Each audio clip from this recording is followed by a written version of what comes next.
So Kanya, just let us know when you want us to begin. Okay. We are live now, ma'am. Okay. So welcome everybody. I'm Sunita Narayan, and this is that time of the year when the world has met to discuss climate change. And we have battle-weary people who have come back from the COP, who are ready to tell you what happened and what did not happen. We at CSE believe COPs are very important, so we are not undermining the importance of COPs. The reason is that climate change is a global issue. It requires cooperative action and it requires, therefore, consensus. I hear often a talk that COPs have outlived their time. The fact is, or that we need different forums to discuss climate change.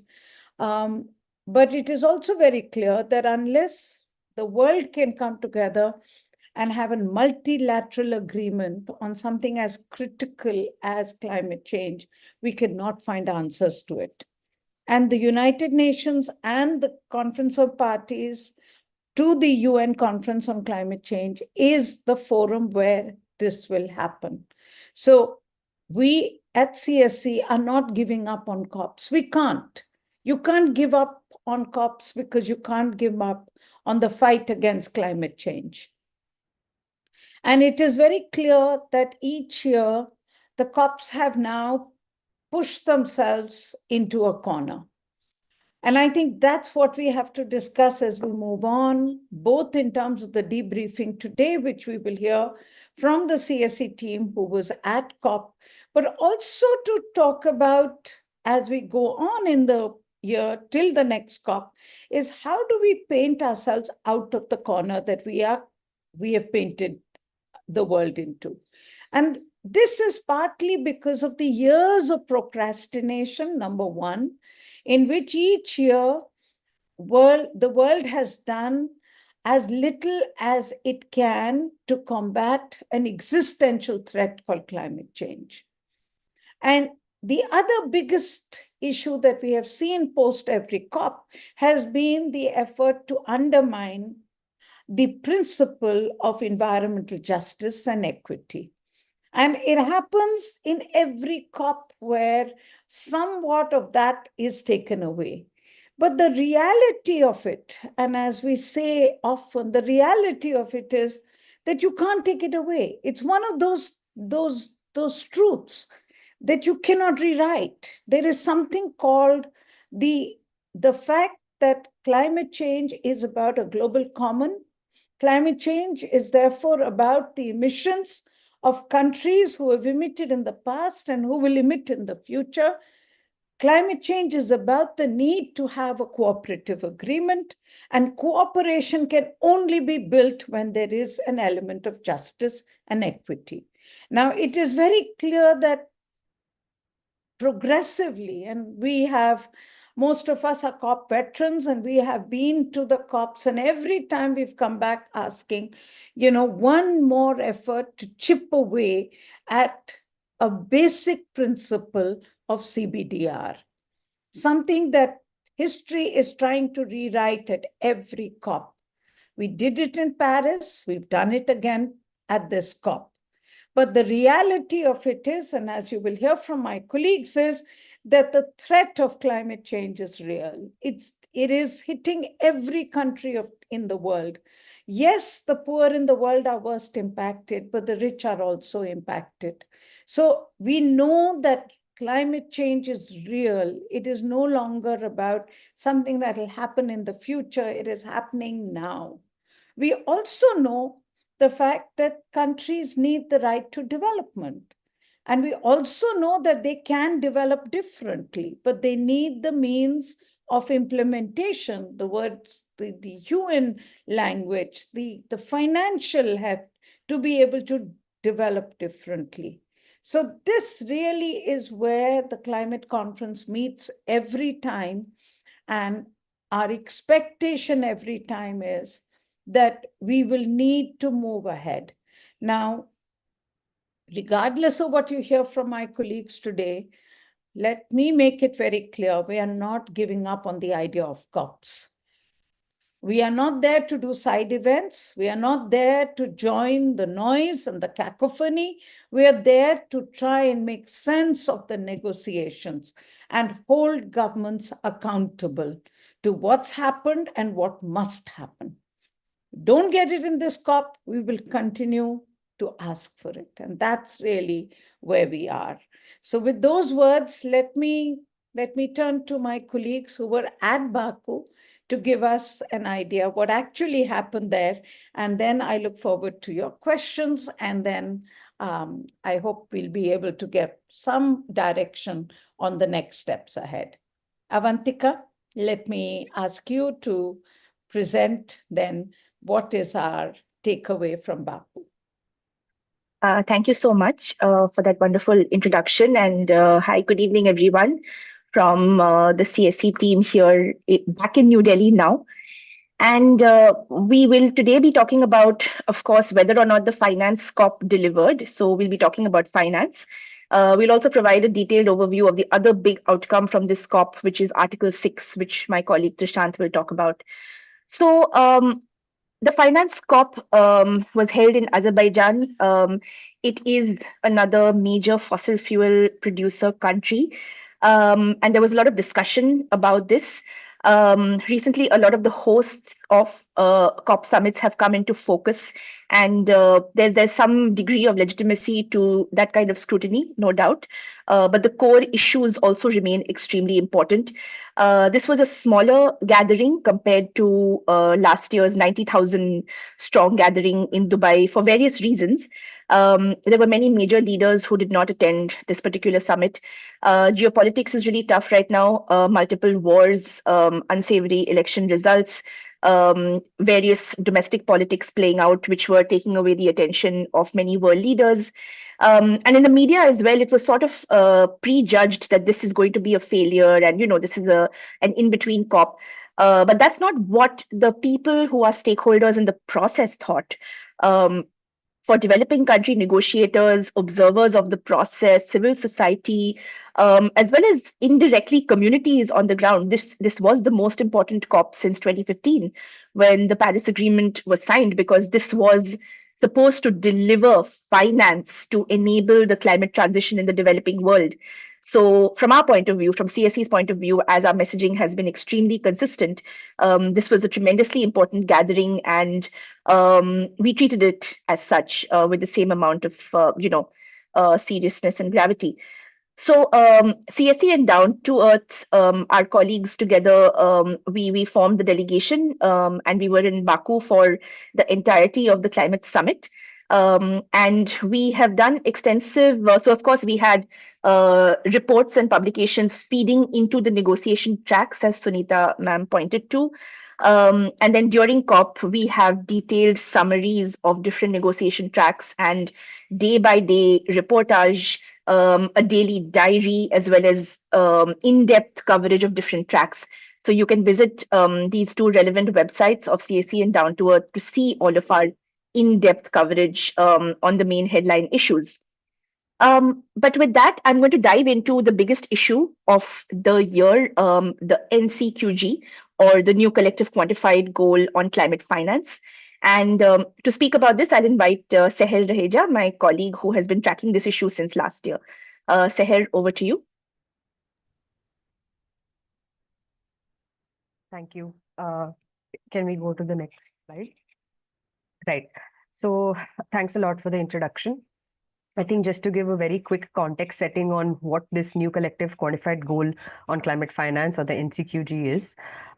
This was supposed to be the COP where this goal was decided. This was a new climate finance goal for the provision of means of implementation of financial resources from developed to developing countries, in continuation of the erstwhile 100 billion commitment for collective mobilization of finance as made by developed countries back in 2009 and reaffirmed in 2015. So really, it was the COP29 in Baku was something that the finance question was just waiting to be answered at.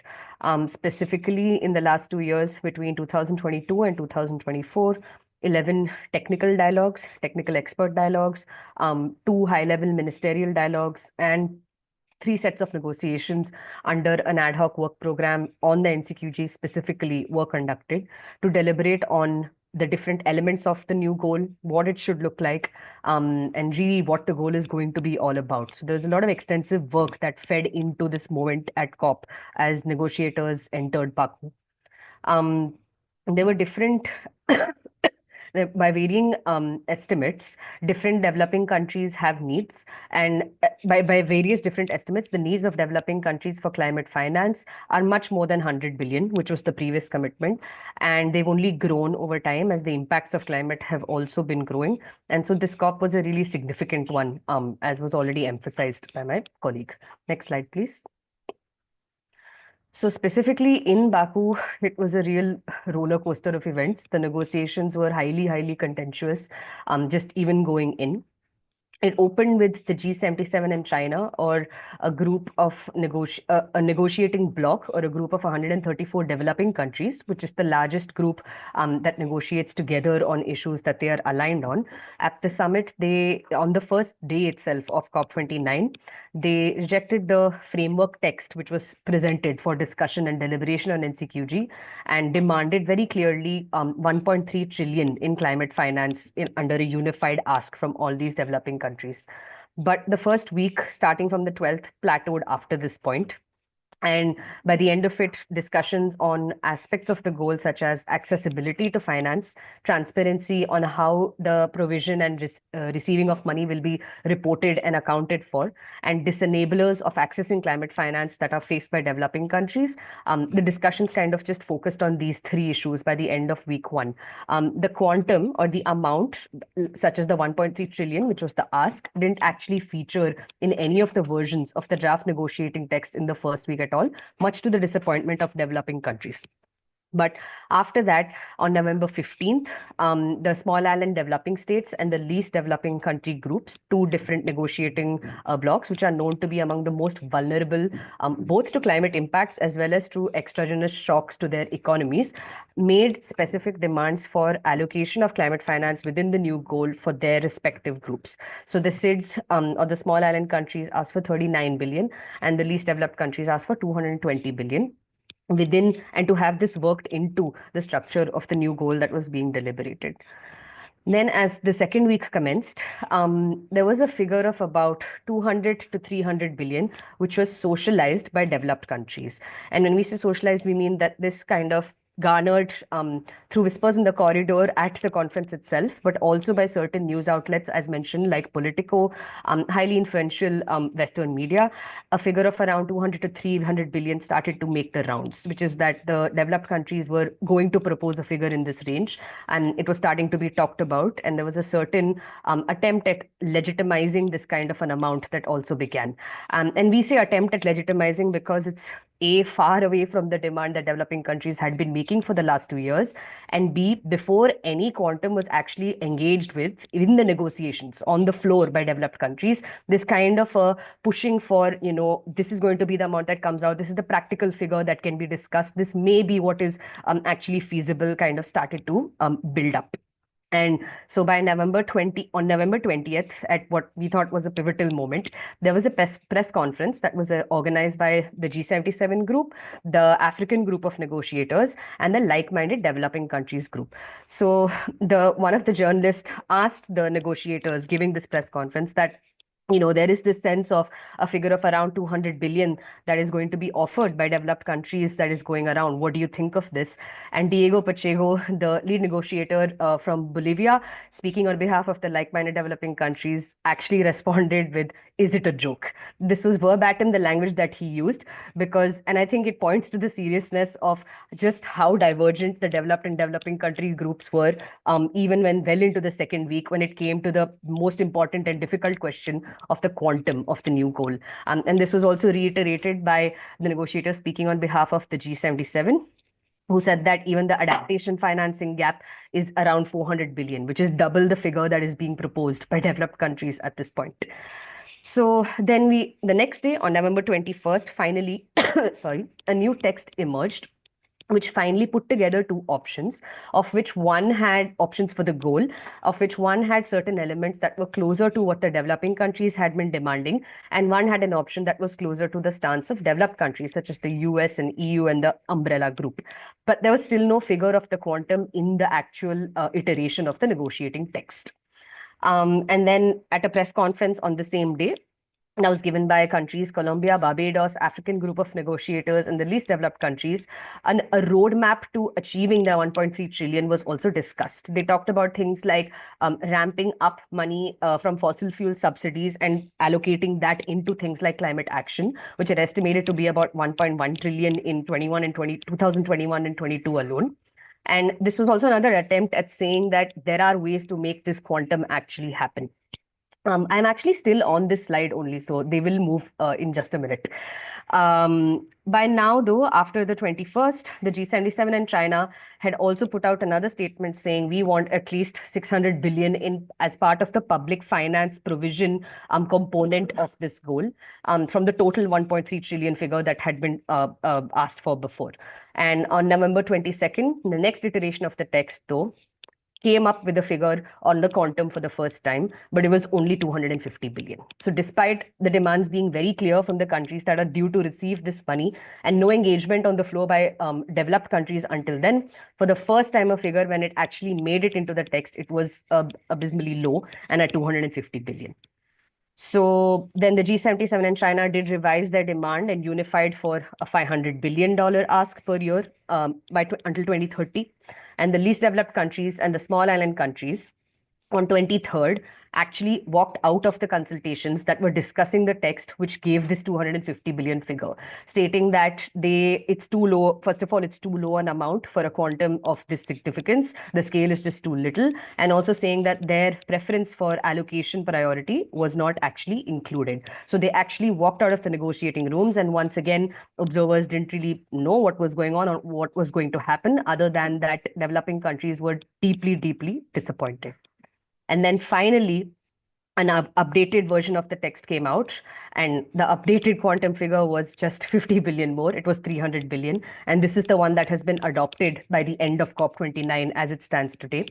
And this adoption also happened in the early hours of November 24th, around 3 a.m. A final decision was gavelled through very, very quickly. But countries like India, Nigeria, Cuba, and Bolivia were very strong in stating their opposition to both the process of how this decision was arrived at, as well as the actual decision itself. So this is just a quick snapshot of what is in the text that has been decided. First of all, it calls on all actors to work together rather to scale up financing for developing countries. And it mentions at least 1.3 trillion per year by 2035, but it reaffirms that it's only 300 billion per year for developing countries for climate action as a kind of sub-component that countries have been asking for. It specifies a wide variety of sources, and you can look at the text. When we did a very quick analysis of the final decision text that has been adopted for the NCQG, we found that 1.3 trillion has been mentioned, but as I was saying, it calls on all actors to work together as opposed to developed countries who are legally obligated to provide this finance under Article 9.1 of the Paris Agreement. So it shifts the focus from their obligations. And it also specifies this thing called the Baku to Belém roadmap for reaching 1.3 trillion.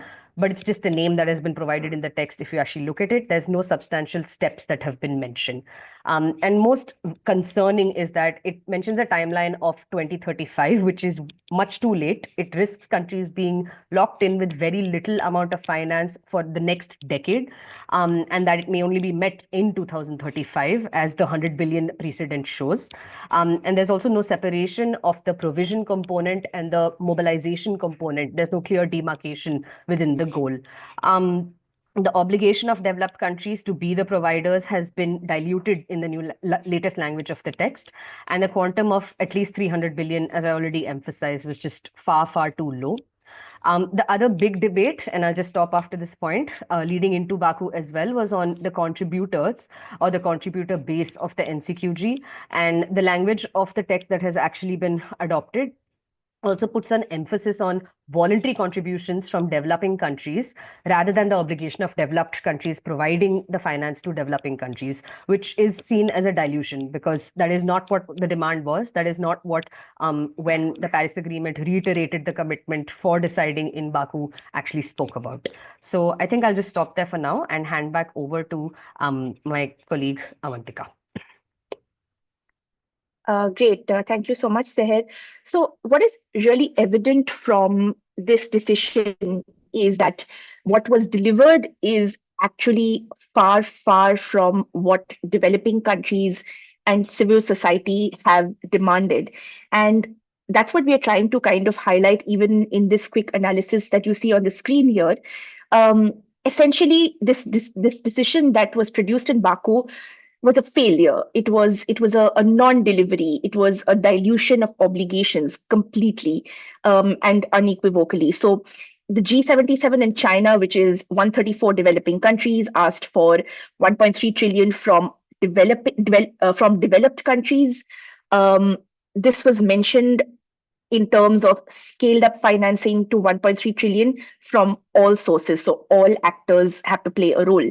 The G77 asked for 600 billion in public finance, which was their starting bid in a sense. On day one, this came down to 300 billion, in which developed countries take the lead, but other sources are expected to play a role as well.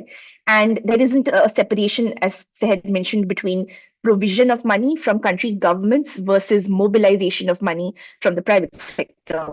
The emphasis on Article 9.1 and the legal obligation of developed countries was completely diluted.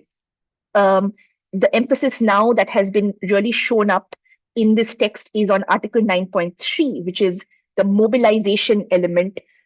This was pushed particularly by the US, and this essentially completely collectively reads the Paris Agreement. Article 9 of the Paris Agreement has to be read in its entirety, where 9.1 talks about provision, 9.3 talks about mobilization, but we focused only on 9.3. And we've also diluted the CBDR principle by including voluntary contributions. This turned out to be not as bad as it could have been, given that these are voluntary contributions and they haven't been made obligatory, but it's still a dilution of the whole principle of climate finance itself. So what is our overarching sense on the NCQG, other than the fact that it is a massive disappointment and the road ahead really looks quite grim? So a few top line observations based on our experience in the negotiation rooms, in the corridors, speaking with civil society. It was overwhelmingly, it was very reassuring and hopeful to see that the G77 really maintained its unity. So multiple tactics were deployed to divide up developing countries and to lure away certain blocs with specific offers. But the G77 stayed united in its ask that 1.3 trillion is needed from developed countries to all developing countries with a focus on public finance. And that was really, really, it's something that gave us hope and was very inspiring. The developed countries came in with a game plan. They decided not to put a number on the table early on in the negotiation process so that they are not subject to intense negotiations and worn down. The quantum was revealed only at the last minute. And this essentially left very little negotiation time for the developing world to kind of come up with a different game plan and respond. The role of the presidency, the decision was certainly gavelled through undemocratically, as India has made clear in its official statement, which was actually quite a historic statement made by the Ministry of Finance over there, which talked about how the presidency gavelled through the decision before India could state their objection to the actual outcome. And this has kind of diluted that entire spirit of multilateralism in trying to achieve some sort of an outcome in itself. Of course, this obligation to pay, as mentioned earlier, in accordance with Article 9.1, has been completely diluted. And in this, we are very certain, and others have commented extensively, the United States plays a big role. They are shifting out of this current administration into an uncertain 4 years on climate under the Trump administration. And US negotiators have definitely not been keen to commit to something that has a legal obligation. So, as they did in diluting the Kyoto Protocol down to the Paris Agreement, the same escape hatch has been activated here. And this essentially has locked developing countries into a bad deal till 2035. That's the next 10 years. And all the science, the IPCC, the IEA, multiple other sources talk about urgent critical climate action being required in this decade within 2030 for any chance of keeping 1.5C alive. So we are locked into a bad deal on financing for the next 10 years, but this critical decade is going to be very difficult for the developing world to take on any climate ambition. Lastly, the role of some specific countries was quite interesting.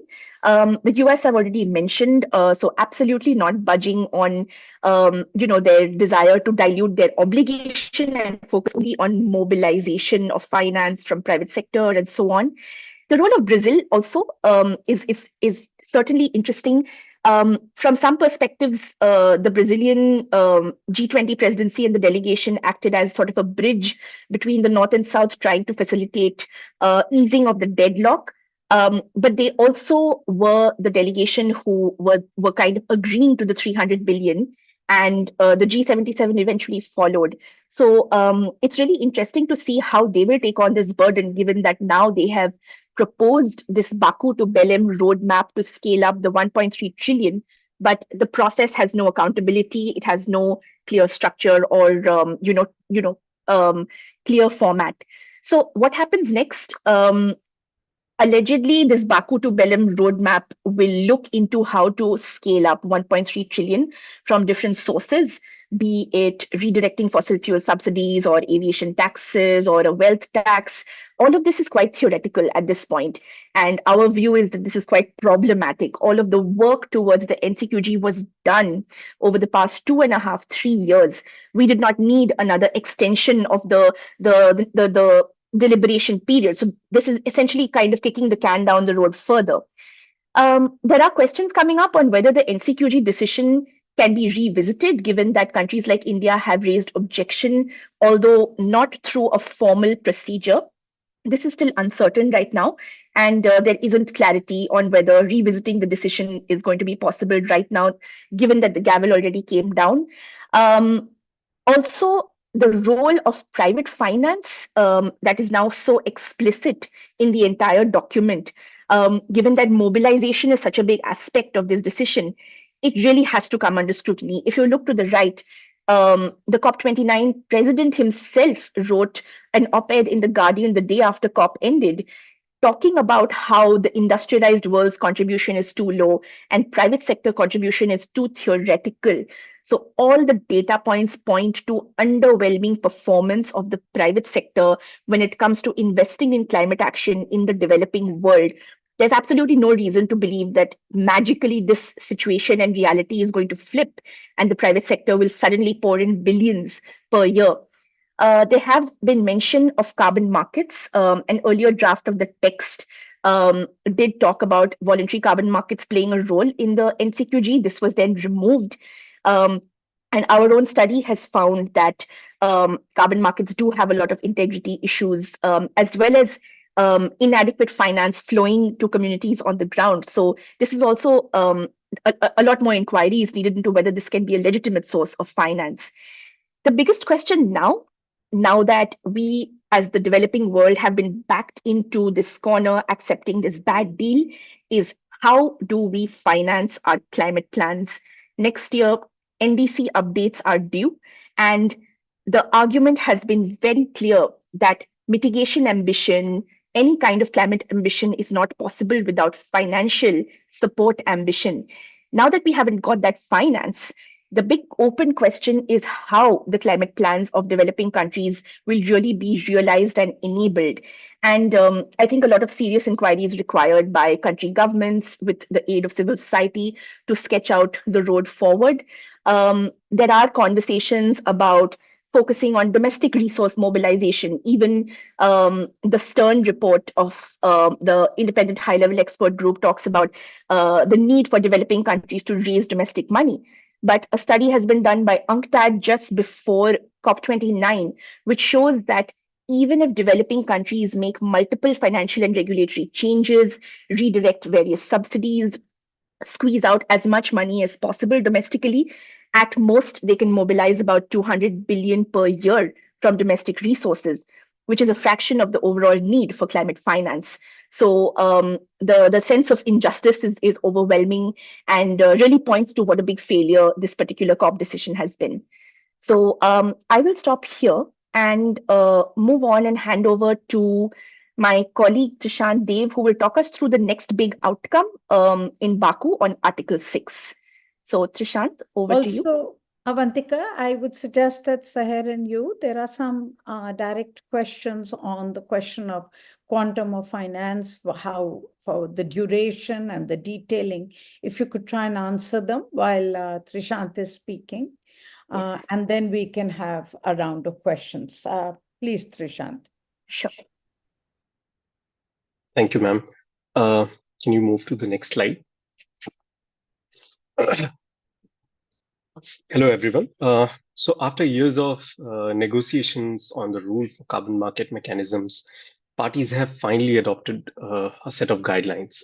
At COP29, it was quite clear from the very first day that a decision making was rushed on Article 6 to get a headline outcome. And this sort of played throughout the summit. It was also given that there was a lot of pressure from business interests to see that the market are made ready for implementation, regardless of how fit the framework was for adoption.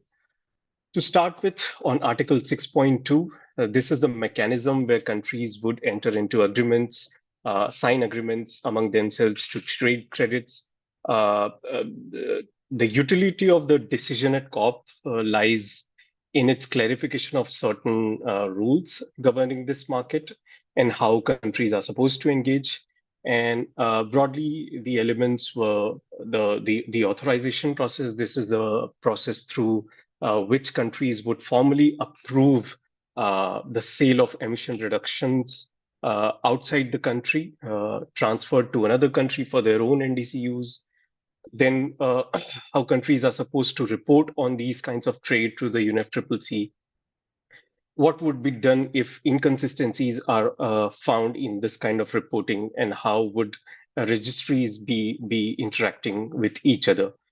But just to summarize the status of Article 6.2, based on this development and the overall market where it stands now, it is important to know that countries have already started operationalizing 6.2 mechanism. And as of today, around 91 bilateral agreements have been signed between various countries. There are seller countries, the countries that will host these projects and will sell the emission reduction to other countries, the buyer countries, who will purchase the emission reduction to meet their NDCs. But concerns have already been raised with these kinds of trade. Very recently, the Switzerland-Ghana agreement, which involves cook stove projects in Ghana, credits from which will be utilized by Switzerland for its NDCs, has been facing allegations of overcrediting already.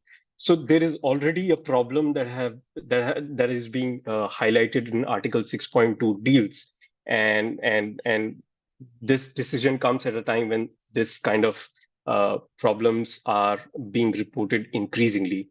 So a major concern is that this mechanism allows countries to establish their own processes and own standards for qualifying carbon credits.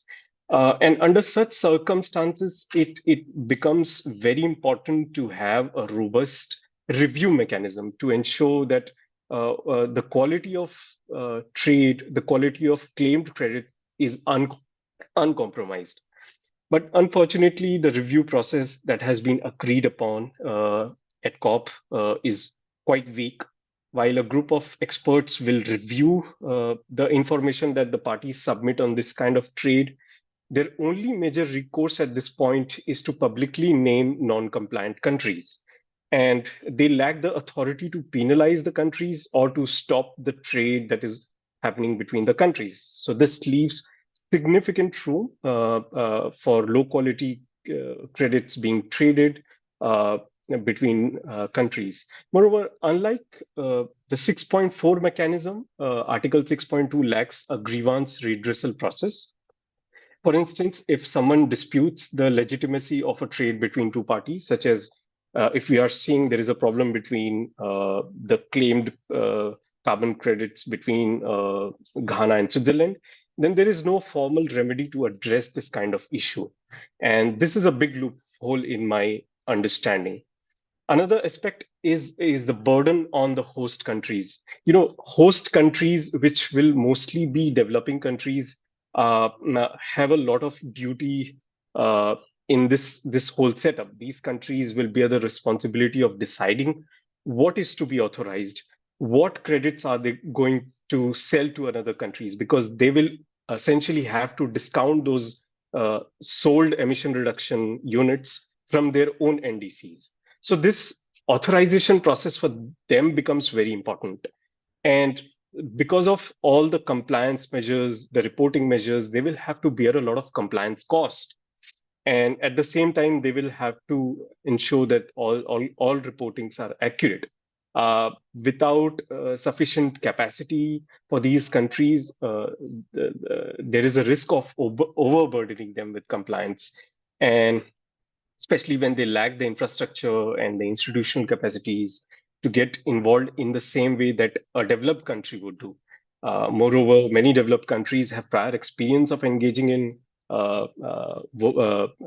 carbon markets. Take the case of EU having its own ETS, but many developing countries, especially the continent of Africa, will be experiencing this for the first time, and it's a huge burden for them to comply with the elaborate procedures. Yet another challenge is the integrity of the integration of voluntary carbon market in this Article 6 framework. Now, countries may now increasingly rely on existing private standards such as Vera and Gold standard to qualify credits for them.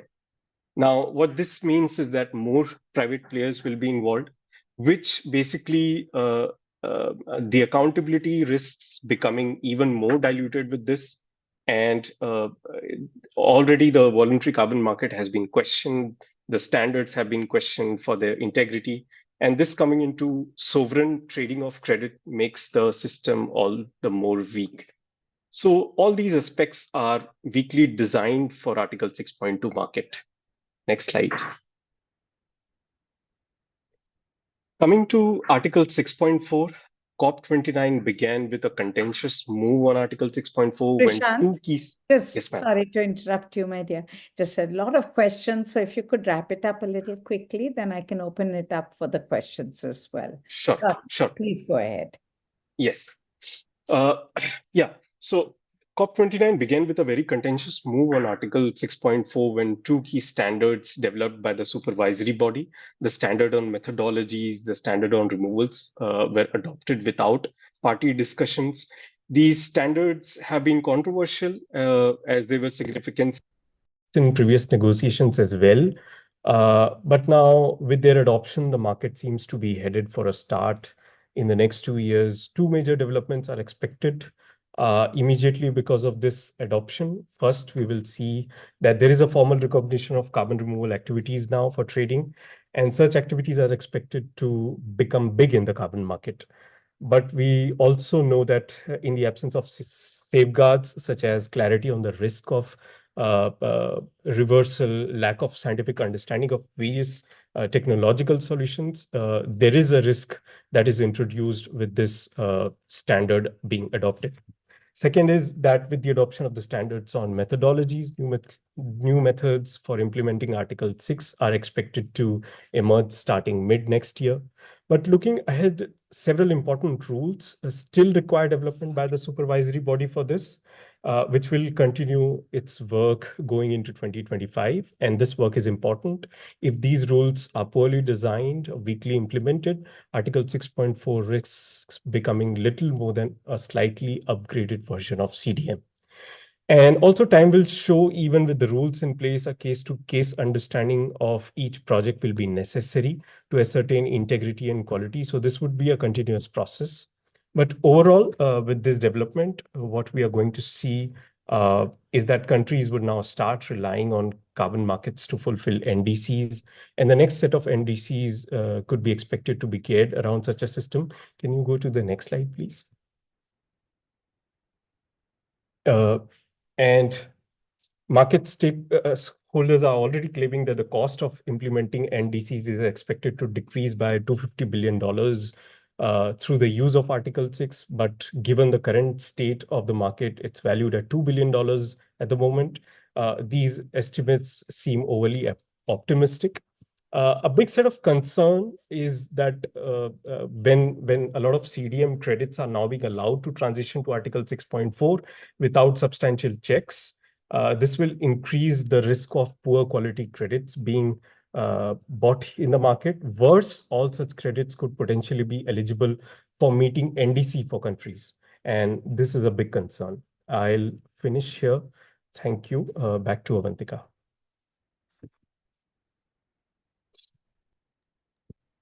Avantika, you want to add anything to this? No, that's the end of our presentation. And back to you, Sunita ma'am. So I think there's some very important questions that we should take. I think Lubna has two set of questions.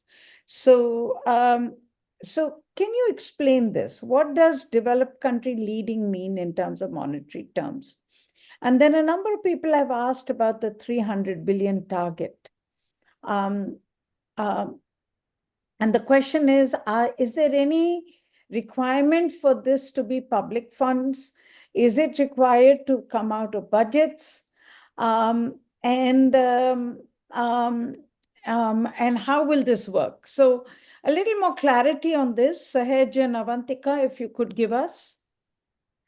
Yes, absolutely. So the answer is that there is no clear answer, and there were very clear provisions in the previous drafts of the text to bring out this kind of clarity. So a draft of the text early in the second week actually had a placeholder for a 1.3 for an X amount of trillions of an overarching goal and an X amount in billions in grant and grant equivalent finance from public money. That was removed, that distinction. And this is exactly the role that the US has played in kind of not having a public finance obligation or a clear target for public finance in the overall goal. So right now, for 300 billion, it says developed countries taking the lead, but that would imply that we would also count private finance towards the 300 billion. We would also count money from the multilateral development banks. But in the MDBs themselves, many developing countries like India are also shareholders, and they pay in capital towards the capitalization of the MDBs. So indirectly, that's some developing countries also playing a role in MDB financing. So this is absolutely intentional to not put out a clear public finance carve out. And this is precisely the sort of obligation that they have avoided in this final decision. So also Rakesh's point, I think, Sahar, adds to this, because, I mean, the question of MDBs, did you hear any progress? And I think Avantika has to some extent answered it, but there was a lot of talk about the reform of the MDB financing, concessional, grant-based, restructuring.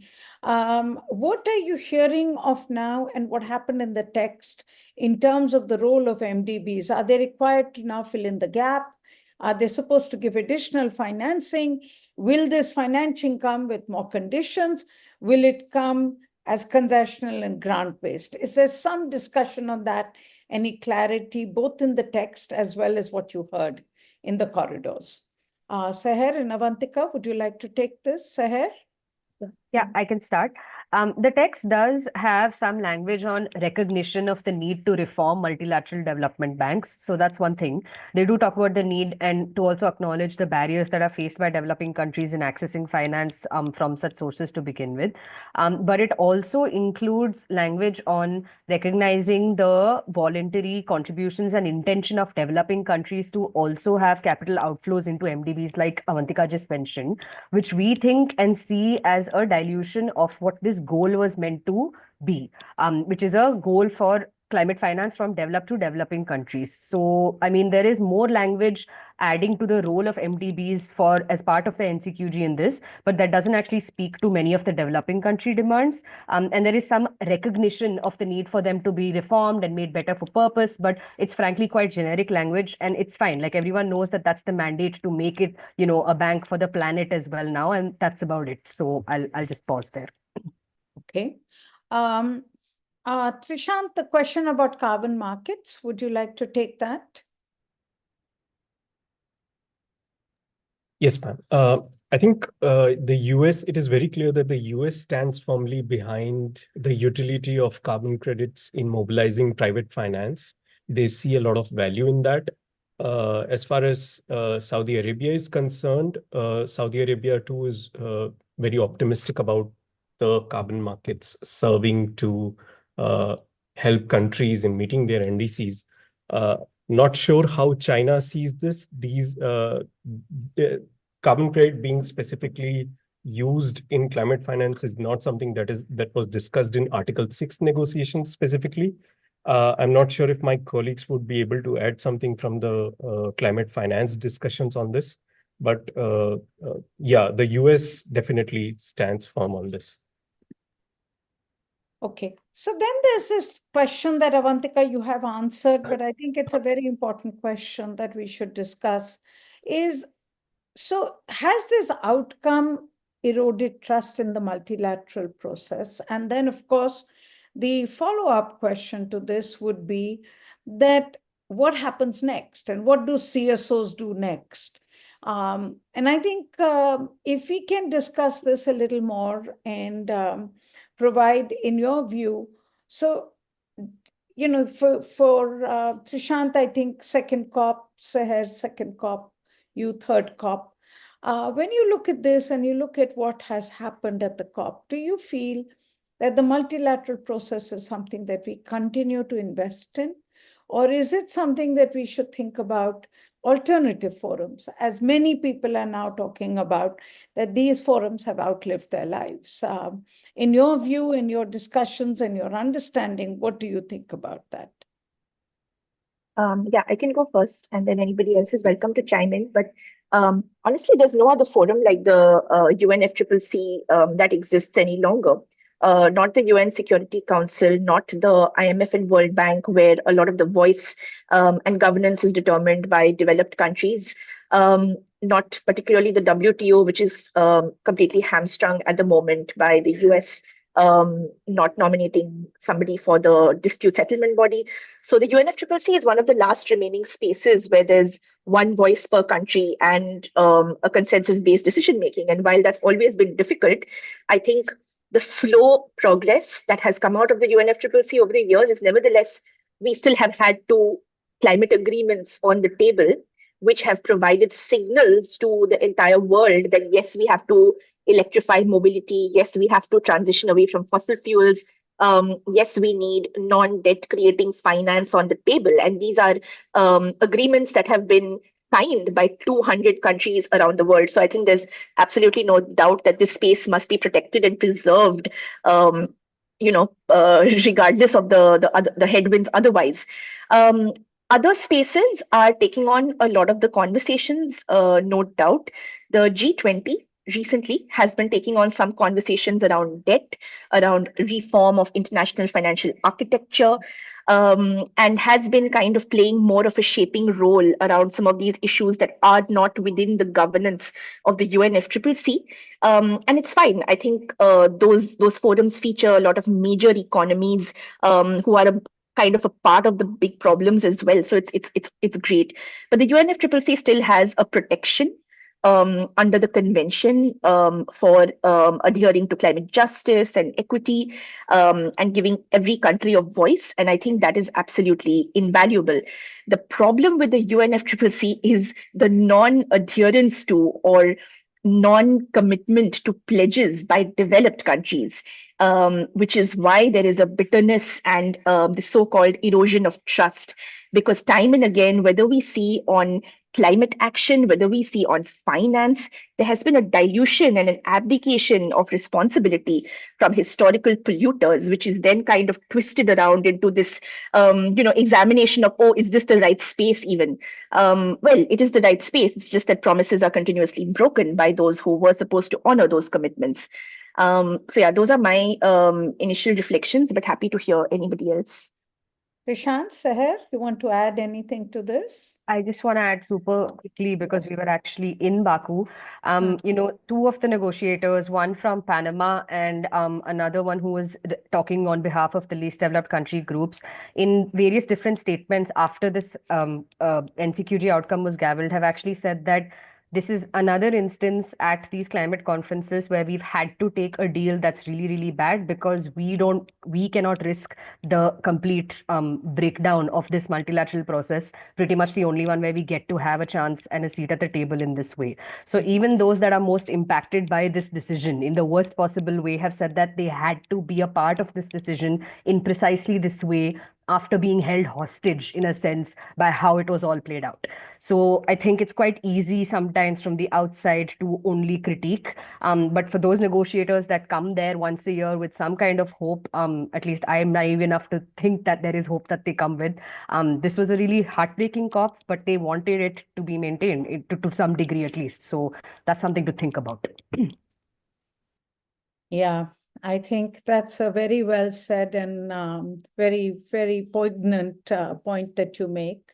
So as I wrap up, I think we've answered most of the questions, and I'm so delighted to see the number of questions and interactions on the site. It tells me that there is a lot of interest, and we need to keep this conversation going. I think for me, there are a few takeaways from all this that we have spoken about and the COP that has just ended. One operative sentence that was said was 2035. Now, let's be clear, most countries are going to have to lock in development by then. And that was the big challenge. Because if we have today an opportunity to develop differently in many parts of the world. That's the opportunity that the world has. But if that action is delayed, then a fossil fuel economy is only going to get locked in even more. Countries need development. Let's be very clear. The data on this is so stark. 30% of the budget, 70% of the world population. Large numbers of countries still need access to low and concessional finance to be able to make renewables work. They need access to finance to be able to make clean energy futures at a scale that needs to be done. And if that is not done, then you will have a lock-in of the old economy because it will happen. Let's be clear that in spite of all and I will talk about that as I see it, the next moves, the fact is countries will need development, and that development will be more and more than locking in fossil fuels. And once it is built, it becomes very hard to unbuild. And that is why there has been a talk about the leapfrog, the opportunities that exist for large parts of the world to do things differently. That window is closing, that door is closing, and in many ways, Baku has closed the door even more towards the possibility of doing things differently as we go on. Now, what concerns me is the fact that not only is public finance now a big question mark, but Article 6 has been agreed to. We must see this together. We cannot see these two measures separately because Article 6 was rushed through, and correct me if I'm wrong, Trishant, but that was like a fait accompli on day one of the conference and rushed through almost as if it was the most important decision that needed to be taken. Now, we need to see this together because it's very clear that, and this was always, if you remember 2 years ago, 2 COPs ago, when the US had come to Sharm el-Sheikh, they were talking about how it was important to do voluntary carbon markets, and they were talking about upping that up because they said public finance is not available and now private finance will have to play the role. But private finance is not going to come to support projects. They will come if they get something in return. And what will they get in return? They will get in return carbon credits. And that's why private finance will invest. Now, nothing wrong with that per se, but it's also very clear from what you explained, Trishant, how the rules of the game have been left so weak, with such little regulatory oversight, with such little integrity, so that you can make sure that you can do as cheap as possible. It's a continuation of the cheap, corrupt, convoluted development mechanism, the CDM mechanism, where countries will be desperate enough to sell their carbon credits. And now with this ridiculous figure of 300 billion that has been agreed to, countries which need financing are going to say, okay, we have no other option but to sign off on selling off carbon credits at throwaway rates. Now, all that will mean that you will only make things even worse for communities and even worse for climate change, because as our evidence shows, the cheaper the credit, the less integrity it has, the less it will do to combat climate change. At the end of the day, we are interested in climate change.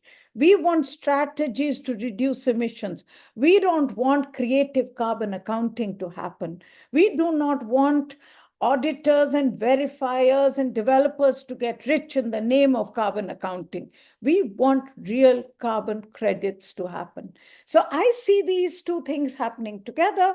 And I also see now the discussions on 2.1c, which is the conditionalities to grow, so that the squeeze is further through the development banks to make sure that it is climate finance, but the climate finance will come only when there are very tough conditionalities, and that only takes away more from the power of countries, from development needs, and from even their needs to be able to decide what indeed is the climate strategy moving forward. All this makes the world poorer. And that brings me to my final point, that at the end of the day, what we see has happened in Baku has also been a deep division between the North and the South. Not just, I think the civil society is working more together, but in the media. And I am always amazed to see how different the media narratives are that come out of Conference of Parties. And it is very interesting for me to see how even when in the Guardian, you had the COP president writing a very interesting article where he spilled a lot of beans about what actually happened. What's very interesting is to see how Northern media, Northern civil society have so quickly commented to say, why didn't he talk about Saudi Arabia? And who will trust this man when he spilled the beans on what happened inside the doors? So because he spilled the beans on what happened with the European Union and the developed nations not allowing for the $300 billion number to come up ahead, he's suddenly a bad guy. So I think we really need to understand that we will need to understand each other better. We will also have to understand the fact that we are not going away. Countries, the developing world is here. We are a large population, and we will need our right to development. What we are asking for is the right to develop differently. And that's really what each COP fails to recognize. But I hope, and I'm glad my colleagues are there, we are not giving up hope. And thank you for all of you to be with us, because we will continue to report on this and we will continue to raise these voices. So thank you so much for being with us, for staying with us, and for listening to what we have to say. We will continue to bring you more and more news and tell you, at least from our point of view, what is happening. It may not be the dominant narrative. We understand that, but it is our narrative. And we hope that many of you will stay and will join with us, because we need to find ways to move ahead, and we need to hold countries to account. Thank you very much for joining us, and thank you, the CSE team, for the work that you have done reporting from COP, and we will continue to do this. Thank you. Thank you very much.